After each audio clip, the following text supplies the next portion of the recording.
ગાંધીનગર ખાતે વિધાનસભા અધ્યક્ષશ્રીની ઉપસ્થિતિમાં હિતેશ જોશીએ વક્તવ્ય રજૂ કર્યું. હિતેશ જોશીને ગુજરાત વિધાનસભાના અધ્યક્ષ માનનીય શ્રી શંકરભાઈ ચૌધરીએ શાબાશી આપી આશીર્વાદ આપ્યા. ગાંધીનગર ખાતે આવેલ વિધાનસભા ભવનમાં આવેલ રૂલિંગ હોલમાં રાજ્ય લેવલે હિતેશ જોશીને વક્તવ્ય આપવાની તક મળી, જ્યાં હિતેશે બંધારણના 75 વર્ષ વિષય ઉપર ખૂબ જ સરસ સ્પીચ આપી.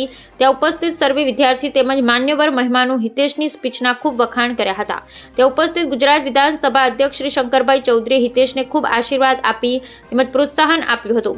તારું ભવિષ્ય ખૂબ જ ઉજ્જવળ છે એવી શુભકામના સાથે શાબાશી આપી પીઠ થાબડી હતી. દરમિયાન હિતેશને વડીલો, આગેવાનો અને સમાજના સર્વ લોકો દ્વારા ખૂબ મોટા પ્રમાણમાં શુભેચ્છા મળી હતી.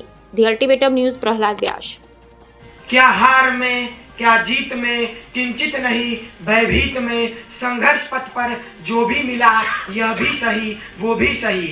महोदय 2 साल 11 महीने और 18 दिन के अथाक मेहनत के बाद हमारे इस लोकतंत्र के मंदिर को निज पवित्र ग्रंथ मिला, जो हम भारतीयों द्वारा दी गई भारत को सबसे बहुमूल्य भेंट है, वो है हमारा दिव्य संविधान. हमारे संविधान के 75 वर्ष का अमृत महोत्सव मात्र एक आंकड़ा नहीं अपितु उन संघर्षों की यात्रा है और उन उत्कृष्ट विचारों की विजय है जिसने हमारे देश को एक लोकतांत्रिक गणराष्ट्र बनाया.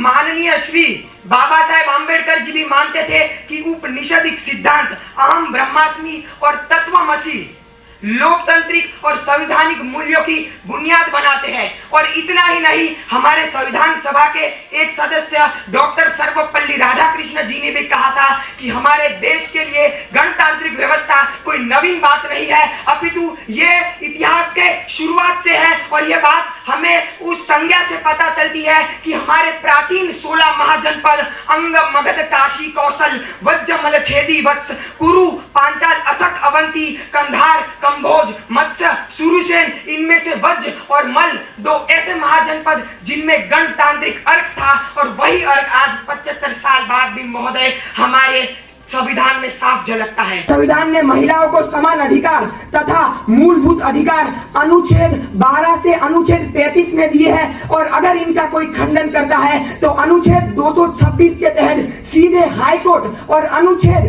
32 के तहत सीधे सुप्रीम कोर्ट जाने की भी क्षमता हमारा यही संविधान आपको देता है.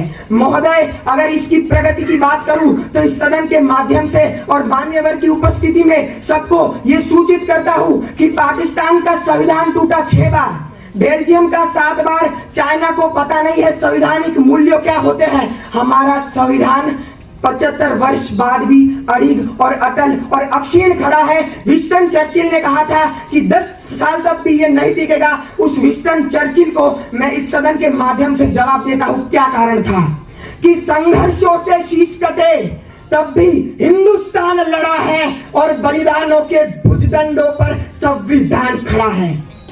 महोदय, इतना ही नहीं, हमारे प्रधानमंत्री नरेंद्र मोदी जी ने 11 संकल्प इस संविधान को समर्पित किए हैं, और ये 11 संकल्प कर्तव्यों के निर्वहन से लेकर बात करते हैं एक भारत श्रेष्ठ भारत की, जिसमें हम हमारे संस्कृति और परंपरा की रक्षा करें, उसे पाले पोसे बढ़ाए, जिससे हम परम वैभव के उस शिखर तक पहुंचे, जिससे हमारा संविधान सदा सदा के लिए चिरंजीवी हो, चिरंजीवी था और चिरंजीवी रहे. धन्यवाद.